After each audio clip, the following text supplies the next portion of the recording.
JavaScript versus Python versus Java versus C plus plus versus C. So ये सारी programming languages हैं, computer programming languages. So इनमें differences देखते हैं। सबसे पहला तो ईयर का डिफरेंस है। तो ये एकदम एक्यूरेट तो नहीं है डेटा, पर ऑलमोस्ट अप्रॉक्सीमेटली करेक्ट हो सकता है।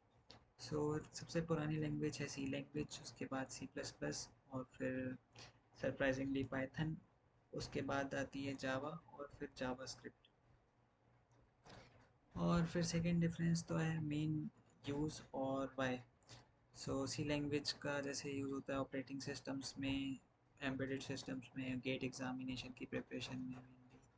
सी plus plus operating systems, game development, competitive programming में, campus placement drives. Java enterprise applications में, Android app development, Android studio का यूज़ करके एंड्रॉयड ऐप्स बनाते हैं। और कैंपस ड्राइव्स में तो ऑलमोस्ट सभी का कहीं पे भी कभी भी यूज़ हो सकता है। Python web development, scientific computing, data science जिसमें आ जाता है एआई एमएल, डेटा एनालिटिक्स।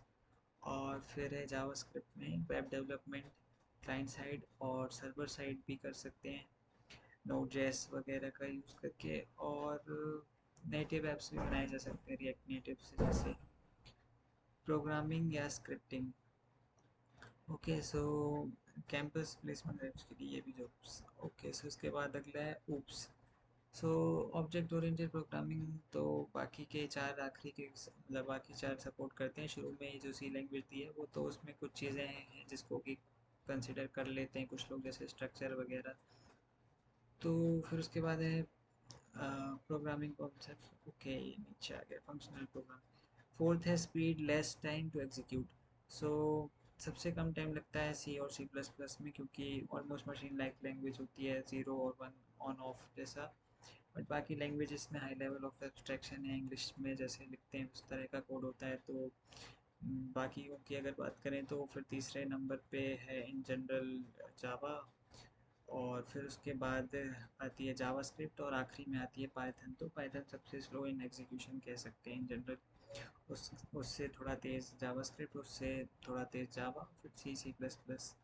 और फिर उसके बाद लेकिन कोड लिखने में जो टाइम लगता है वो सबसे कम पाइथन में लगता है। ऑलमोस्ट रेसिप्रोकल है, अपोजिट है उसी का, क्योंकि वही हाई लेवल ऑफ एब्स्ट्रैक्शन रहता है। तो फिर यहाँ पर चीज़ें ऐसी कि स्पीड सबसे कम टाइम लिखने में तो कोड बन पाएगी पाइथन, फिर जावास्क्रिप्ट, फिर उसके बाद तीनों ऑलमोस्ट बाकी की सेम है। डिपेंड करता है क्या प्रोग्राम है, किस तरीके से सॉफ्टवेयर डिज़ाइन किया गया है और किस तरह से लिखा जा रहा है, क्या लॉजिक यूज़ हुआ है।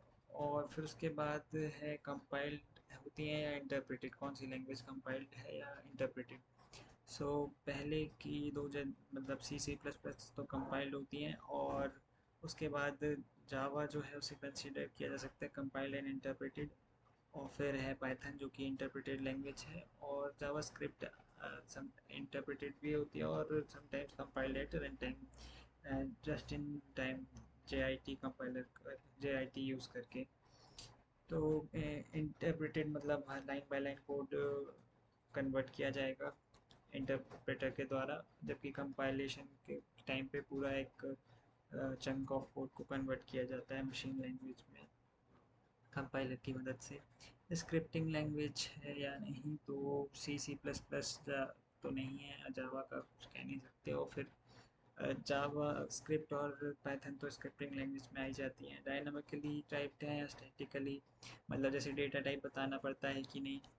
तो शुरू की जो तीनों लैंग्वेज हैं सी सी प्लस प्लस जावा, मतलब जो यहाँ पर शुरू में लिखी हैं, तो इनमें तो स्टैटिकली टाइप्ड है यानी डेटा टाइप बताना पड़ता है, जैसे int, string, int name, string name, और असाइन जो भी आप नाम करना चाहते हो। लेकिन जैसे पाइथन में तो ऐसा नहीं होता है, आप सीधे नेम असाइन कर सकते हो, जैसे अगर नेम एक वेरिएबल है तो। और जिस इसमें वेरिएबल का डेटा टाइप भी बताना पड़ता है स्टैटिकली टाइप में। और जैसे जावास्क्रिप्ट में कीवर्ड्स यूज़ कर सकते हैं, बार, var, जो कि ECMAScript 2015 के पहले तक यूज़ ज़्यादा करते थे, फिर लेट और कॉन्स्ट कीवर्ड्स आ गए तो उनका यूज़ करके, तो उसमें भी ऐसे डेटा टाइप अलग से ऐसे बताना नहीं पड़ता है। और इसके बाद और चीज़ें आप खुद से ऐड भी कर सकते हो, और उसमें जो भी कुछ गलत हो वो भी कमेंट में बता सकते हो। डेटा अगर कुछ भी इसमें गलत हो या जो भी चीज़ वैसी लगी हो, थोड़ा मिस इन्फॉर्मेशन। और अगर आप कुछ और ऐड करना चाहते हो तो इन और पॉइंट्स ऐड करके नीचे आप बता सकते हो कि आप और क्या पॉइंट्स चाहते थे या और क्या क्या हो सकते हैं। So that's it for this one, thank you.